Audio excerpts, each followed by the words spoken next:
you talk a lot about in your book, The Heart of a Cheetah.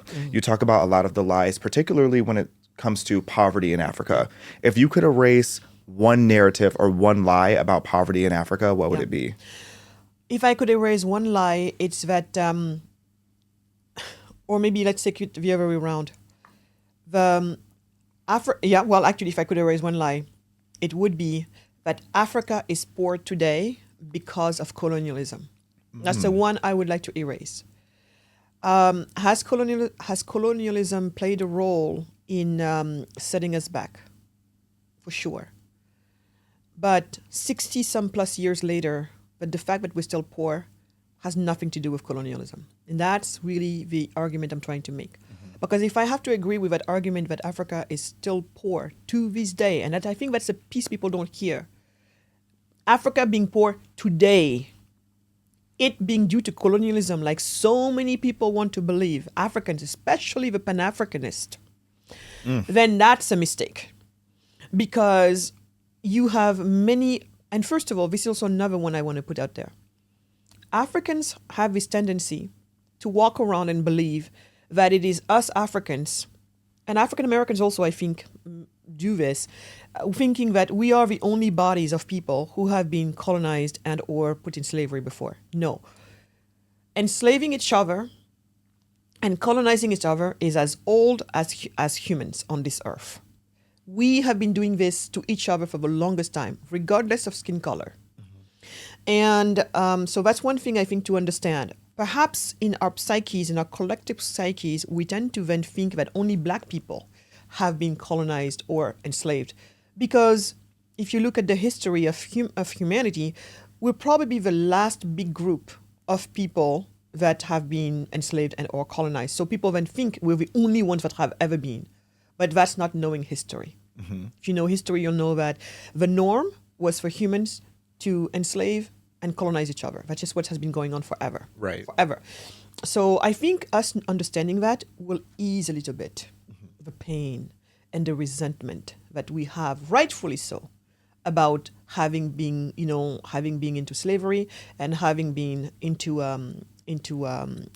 colonization. Another thing that I want to do also about the slavery part, this idea that it's necessarily white people enslaving Black people. I want to say, if you have an issue and you're going to put it around race when it comes to slavery, it's about time we start to question the Arabs enslaving Black people. First of all, it started there.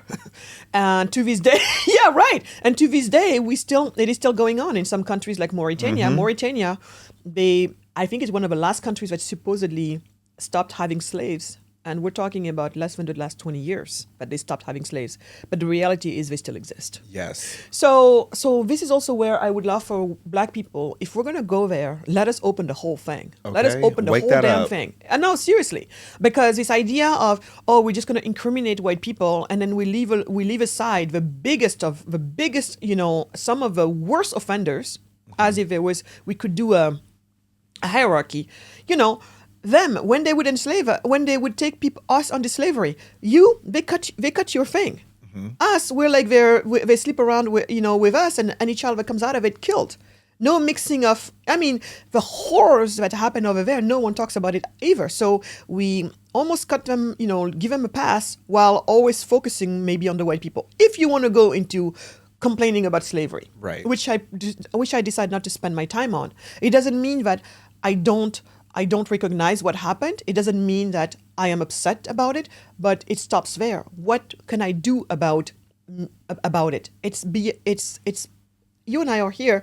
We didn't go through this. It doesn't mean that we should not recognize what our ancestors have gone through. But we also, in that, need to understand that everybody's ancestors went through something like that in different parts of our, human history. And so once you understand that, you honor it by not forgetting about it. And not forgetting about it means also so that we try not to repeat this going forward. But beyond that, you and I have a duty to focus on today and on tomorrow, because that's the only thing that we can do something about. Right. So those are the things that I would say about that whole slavery thing. And so I I think I went into there, but your question was, and if you can bring me back. I mean, that was perfect with the question. It was just, touching on some of the lies about Yes, slavery that are happening in Africa. Thank you. So that's why, and so why the biggest lie I want to be put to rest about why is Africa poor, and when people need to add today, if it's not clear enough for them, they need to add why is Africa poor today. The biggest lie we're being sold about it is Africa is poor today because of colonialism. That happened some 60-some years ago.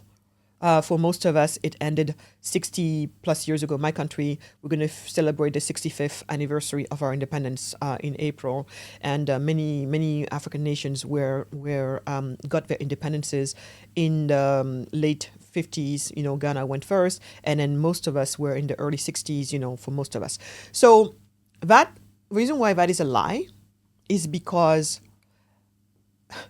there are countries that have been colonized and they change their fate. Botswana has been colonized. Look at Botswana. Botswana for the longest time has been one of the best performers in Africa. You have countries like even Rwanda. Not only were they colonized, but they also had to go through a brutal genocide that ended in 1994. So literally yesterday. And Rwanda today, one of the best performers on the continent. So what I'm trying to say here is, my friend Bishop Omar used to say, no matter what happened to you, you're responsible for what you do for you. Right. So yes, colonialism happened, but we see countries all around the world, who have been colonized, recover from it. Vietnam has been colonized by the French and bombed a couple times. Down, nothing. Look at Vietnam today. So this is my point. Yes, we have been colonized, and yes, it sets us back. But being set back doesn't mean you can never catch up and leapfrog. Right. So why we're not catching up? Why we're not leapfrogging? And then people say, "Oh, it's because we're neo-colonized." What they mean by neo-colonization is they're saying that, "Oh, don't worry, the ex-colonial powers still have power over us. A lot of our industry is in their hands, like the French especially is in their hands. Total, the gas industry, they're here. They own most of our industry. They get to decide which leader we put in place. If we have a good leader that's going to do some work, they kill them. All of it. I hear all of that, and yet I'm not willing to accept any of this stuff. Why?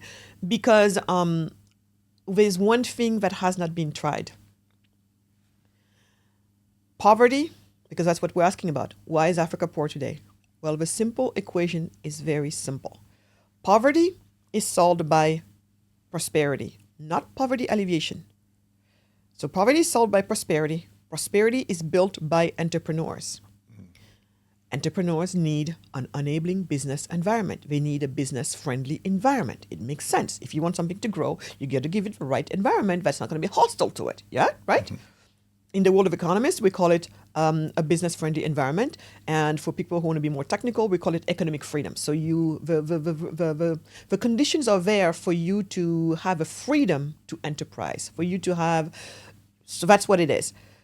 Yet, when you look at that, you find that African nations are among the ones who provide the least economic freedom to people in the world.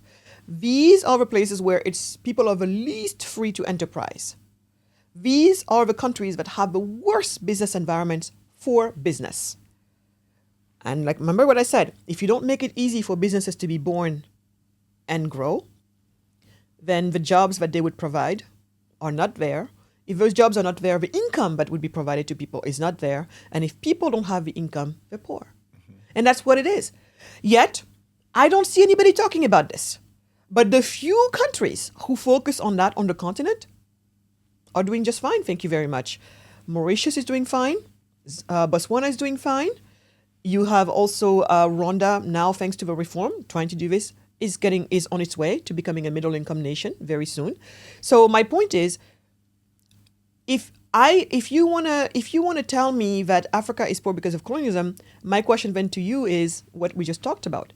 And when it comes to that, it's very clear that most African nations are not paying attention, because when you look at the Doing Business Index rankings, you look at all of these economic rankings showing how hard or easy it is to do business in the world in there, or taken another way, how nice are their business environment, how friendly are their business environments to business. you find that African nations are the worst. So then people come in like, oh, Thomas Sankara, he was doing this, Burkina Faso. And all of these so-called, liberators of the continent. There, I want to pause and say, I have such love in my heart for them wanting to see a liberated Africa. Julius Nyerere especially really cared, Tanzania. And Julius Nyerere but he's the father of African socialism. You see now where I'm going with all of this. So good intentions don't matter. So while I'm willing to harbor good feelings in my heart for people, especially like him, because I really believe that Julius Nyerere really believed that those were the way for us. So these people wanted to see a liberated Africa. That part of them, I will always celebrate. I feel grateful that people were fighting and saying that they believe we should be free. That part is great. But then it's the solutions that they embraced when it came to how are we going to make us economically successful. Almost all of them embraced Marxism.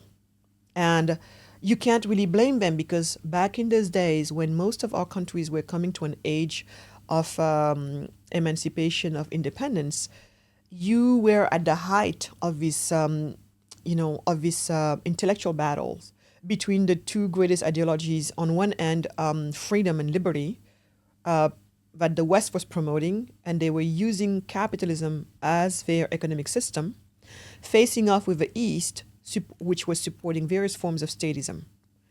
And so it was at that time where basically Marxists were facing off with the freedom and liberty type bloc, the West, and both sides were looking for influence, looking south, so the global south. And so us Africans, and I can only understand that, they said you were just coming out of the tail end of colonialism. They were fighting like with all the mighty that they had for freedom, especially inspired by Gandhi, who did what he did. So when you're coming out, imagine, put yourself in their shoes, put yourself in the emotional state that they were. They didn't have a reflective ability that you and I have today, all of these years after, to be thinking and to reflect. So they were, all of this was very raw. We've been enslaved, we've been then colonized by primarily the West. And so surely whatever it is that you're going to defend, we're not going to be for it. And on top of that, it is true that it was the Marxists of the time were the only ones who were fighting for racial equality. Really? Although Marx is a known racist, but the Marxists of the time were the only ones fighting for racial equality. So when you put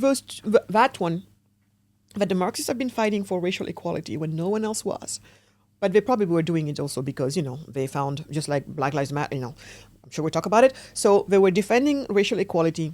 On top of that, the West, were the colonizers. So you can understand that rejection of anything West. And on top of that, it is true that during those times, all respected intellectuals were also Marxist, including in the West.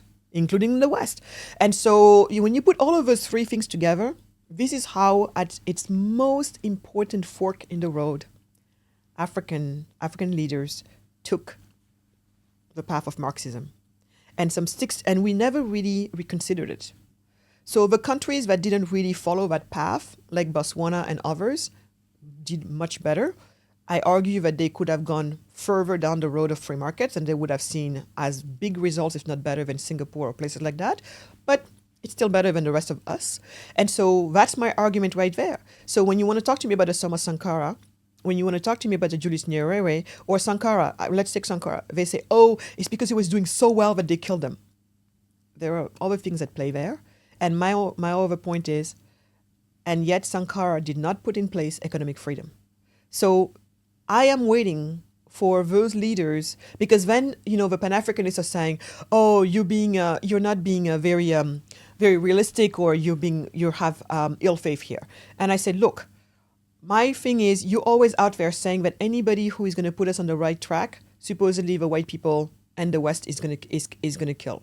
Show me which one of these people who has really put in place economic freedom Show me which one of them has really done it and has been killed.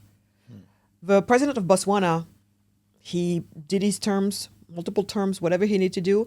They never had a coup, never had a civil war. As a matter of fact, Botswana and Senegal, my country, are the two countries in Africa that never had a civil war and never had a coup. So that guy was over there, and his country was doing extremely well, and nobody ever shut him down. So your argument of, well, every time we have somebody that's going to do good for us, it gets gunned down. I'm like, that doesn't stand either. The narrative that Africa is poor today because of colonialism, it's a lie. And the sooner we recognize it's a lie and free ourselves from it, the sooner we'll recognize that Africa is poor today because it is the most over-regulated region in the world. Yeah. And the minute we understand that, then it means we have to work on bringing economic freedom to Africa. And when it comes to that, I've been working on what we call startup cities. We call them Prosperous cities, bringing prosperity. These are next generation special economic zones that have their own law, their own governance when it comes to business and business only. And with that, the goal is to bring on the continent zones that have business environments that are world-class and that could be ranked in the top 10 business environments in the world, up there with Singapore, Denmark, Hong Kong, places like that. That's what we're doing. And I believe that as we do this, prosperity will finally come to our shores and we will leapfrog ahead.